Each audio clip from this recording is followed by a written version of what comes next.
ऐसा कहा जा रहा है कि चौथा जो समन है उसको स्किप करेंगे, गोवा जाने की तैयारी। देखिए, मैं समझ रहा हूं कि एक बात तो स्पष्ट है, इसको लोग बेकार ईडी का समन कहते हैं। ये बीजेपी का समन है और अभी चलेगा 22 जनवरी तक, त्वरित गति से चलेगा। उसके बाद फिर 15 दिन का विश्राम लेंगे या दिलवाएंगे इन एजेंसीज को, फिर चालू करेंगे। विपक्ष का हर वो नेता जो इनके सामने में कोर्निस करने से इनकार करता है, उस पर ये चलता रहेगा। अब तो आदी हो गए हैं। अब तो बल्कि जिनको समन नहीं हो रहा है उनके लिए शंका होती है कि इनको समन क्यों नहीं हो रहा है।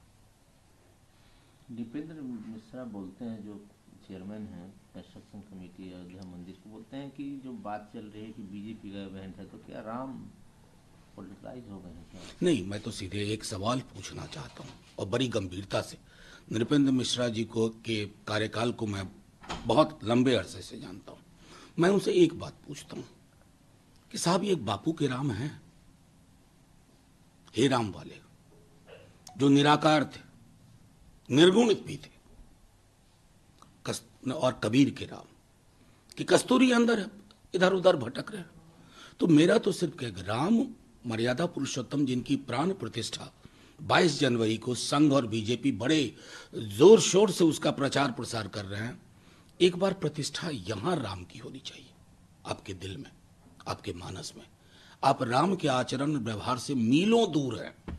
पहले उस फासले को पाटिए, फिर बात होगी। केजरीवाल ने कहा है कि we will make effort to run more train from Delhi to Ayodhya. देखिए, वो तो हर राज्य से वो एक ट्रेन की और बाकी आवागमन की व्यवस्था होगी। मैं समझता हूं कि इसको एक ऐसे इवेंट के रूप में लेना चाहिए कि जिसकी शुरुआत मान लीजिए 22 हुई, उसके बाद आप करें। सलमान खुर्शीद कहते हैं कि Rahul Gandhi man of religious mindset और धर्म और पॉलिटिक्स को नहीं जोड़ना चाहता। नहीं, देखिए, आप इस देश को देखिए, बापू से बड़ा, महात्मा गांधी से बड़ा हिंदू मेरी नजर में तो कम से कम नहीं, आज तक नहीं। जिस व्यक्ति को गोली लगने के बाद भी वो हे राम कहते हुए दुनिया से विदा हुआ, लेकिन गांधी ने धर्म और राजनीति का घालमेल नहीं किया। वो जानते थे कि राजनीति में धार्मिकता धर्मांधता में तब्दील हो जाती है। धार्मिकता और धर्मांधता का फर्क हम भूल गए हैं, और इस फर्क को भूलने में प्रधानमंत्री जी बहुत एक उपकरण की तरह उन्होंने काम किया। आज इस देश में बीते कई महीनों से रोजगार की बात नहीं हो रही। 14 में प्रधानमंत्री जी रोजगार के वादे पे आए थे, राम मंदिर पे नहीं आए थे, लेकिन वो जानते हैं वो असफल हुए। अब उन्होंने इस आवरण के तहत अपनी असफलताओं को छुपाने की कोशिश की। मर्यादा पुरुषोत्तम भी माफ नहीं करेंगे, यकीन मानिए। जनवरी 22 के प्रोग्राम को जयराम रमेश कहते हैं कि राम का पोलिटिकलाइजेशन है, और ये प्रोग्राम जो है ना, ये कम्प्लीटली पॉलिटिकल प्रोग्राम। देखिए, सीधी सी बात है कि 22 जनवरी के कार्यक्रम को आपने ट्रस्ट से हाईजैक कर लिया।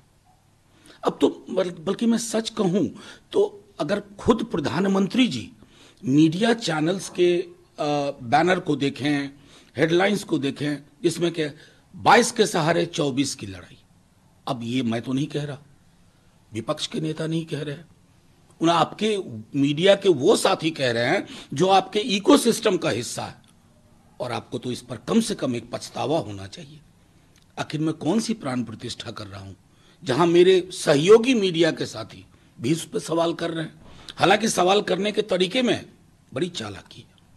1949 में राम जी के मूर्ति को कामेश्वर चौपाल कहते हैं, सरफेस्ट किया गया, उस समय किसकी सरकार थी? नहीं, कामेश्वर चौपाल जी किस पार्टी के विधायक? बीजेपी के है ना? एमएलसी थे। हाँ, मैं जानता हूं किस पार्टी के विधायक थे, तो एमएलसी थे, तो बीजेपी के थे।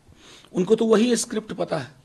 49 पे बहुत आर्काइवल मटेरियल है, वो पढ़ लें एक बार, और लिबरहान कमीशन को भी पढ़ लें। मुझे पता है इन दोनों में से किसी चीज को उन्होंने नहीं पढ़ा, लेकिन हाँ, बोलिए, कुछ भी बोल जाइए, आजादी है। झूठ तो खास करके ठसक से बोलिए। नरेंद्र मोदी कहते हैं कि 9 सालों में 25 करोड़ से ज्यादा लोग पॉवर्टी से बाहर निकले। कैसे निकल गए साहब? क्या कर दिया? पैमाना ही बदल दिया क्या प्रधानमंत्री जी? प्रधानमंत्री जी, एक बार मंदिर जब काम ये खत्म हो जाए ना, तो गरीब घरों में जाइए। हाँ, वो नहीं कि थाली पहले से वहां तैयार है, बाजार से चमचमाती हुई स्टील की थालियां और चांदी के प्लेट और चांदी का ग्लास ना। वेश बदल के जाइए, आपको आपकी रूह कांप जाएगी।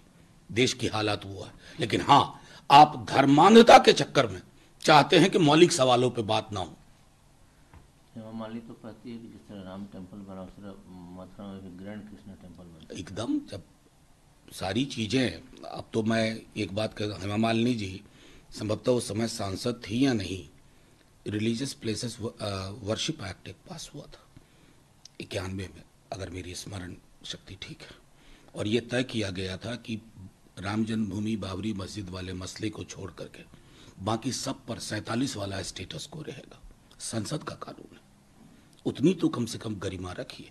और हां, अगर कहीं मंदिर वंदिर की बात हो तो आपके पास बहुत पैसे हैं, चंदा मत उगवाइए।